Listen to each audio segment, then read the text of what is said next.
Famous एक dexamethasone है और एक रेमडेसिविर है। ये ज़्यादा दिया जा रहा है उस कंडीशन में जब ऑक्सीजन लेवल नीचे घट रहा है तब।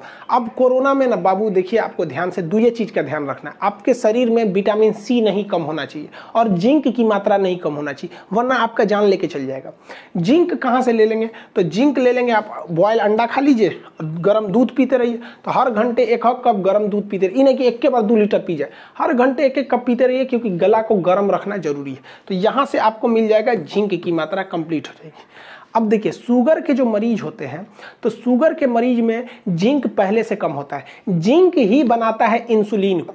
अब क्वेश्चन भी पूछता है कि इंसुलिन में कौन सा धातु पाया जाता है, तो इंसुलिन के अंदर जिंक ही होता है। तो शुगर के मरीज का इंसुलिन कम होता है, मतलब उसका जिंक भी कम है। तो इसीलिए कोरोना ससुरा शुगर वालों को छोड़ता नहीं है जल्दी वहाँ पर, क्योंकि उसको जिंक ही घटाता है, शुगर वालों को पहले से था। तो ये ध्यान रखिएगा। अब विटामिन सी, देखिए विटामिन सी का सिंपल सी बात बताते हैं, आपको क्लास में भी पढ़ाएं। ये एक ऐसा विटामिन है जो क्या करता है भैया, ये स्टोर नहीं हो सकता है, शराब पीने पे नष्ट हो जाता है, पेशाब करने पे नष्ट हो जाता है, भोजन को उबाल देंगे तो नष्ट हो जाता है, सब्जी छील देंगे तो नष्ट हो जाता है, मांसाहारी भोजन में विटामिन सी नहीं पाया जाता है, विटामिन सी को हम स्टोर करके नहीं रख सकते हैं, जब तक पेट में रहेगा तब तक काम करता है। ये सारा बता दिए बायो के क्लास में। तो विटामिन सी खट्टे फलों में पाया जाता है। आप कोशिश कीजिए, आंवला, एक आंवले के अंदर 7 नींबू के बराबर विटामिन सी होता है। तो ये आंवला का तो सीजन है नहीं, तो आप क्या कीजिए, सूखा हुआ आंवला खाइए। बाद में आपको संतरा, मौसम्मी जो मिले खट्टा कचर के खा जाइए वहाँ पे, क्योंकि वो हमारे बॉडी में स्टोर नहीं हो सकता। पेशाब करेंगे विटामिन सी खत्म हो जाएगा यहाँ पे।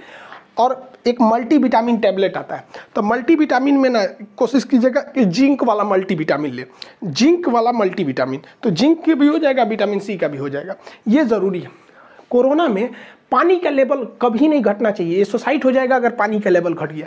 तो खूब पानी पीजिए, हल्का गुनगुना पानी, खूब दबा के पानी पीजिए, पानी में कमी नहीं कीजिए। और गर्म पानी से ना भाप लीजिए, ऐसे गर्म पानी को खौला दीजिए और अपने को गमछा बांध के कटोरवा अंदर रख लीजिए, पूरा भाप स्टीम लीजिए, इससे फ़ायदा होगा। गर्म पानी से ऐसे गलाला कीजिए वहाँ पर। ये घरेलू उपचार है। अब वो लोग भैया हमारे हॉस्पिटल में जगह ना है, अभी फ़िलहाल ही घरेलू से काम चलाइए।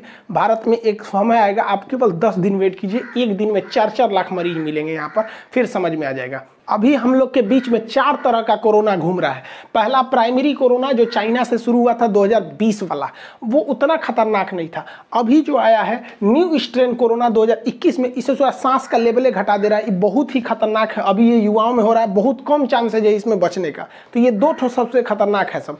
अब एक होता है पोस्ट वैक्सीन कोरोना, कि किसी को वैक्सीन लग गया है और वैक्सीन लगने के 15-20 दिन बाद कोरोना हो गया, तो ऐसे व्यक्ति को घबराने की जरूरत नहीं है। पोस्ट वैक्सीन वालों को कोई दिक्कत नहीं है।